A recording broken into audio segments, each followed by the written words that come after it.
Hey guys, my name is Elijah and in this tutorial I will show you how to clip on Twitch. First thing you will have to do is to open up some Twitch stream. So let's say I will open up this one and then click on clip right here. Now it will open up this tab where you can create your clip. So wait while it loads and then choose a length of the clip. So this is the starting point and this is the end point.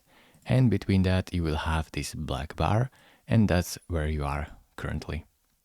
So just choose the starting and the ending point and now you will be able to see your portrait version as well right here, and here see your landscape version.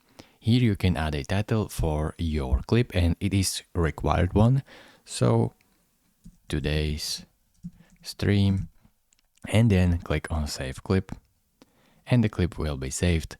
Thank you very much for watching. If this video was helpful to you, consider subscribing and liking this video and I will see you in the next tutorial. Bye bye.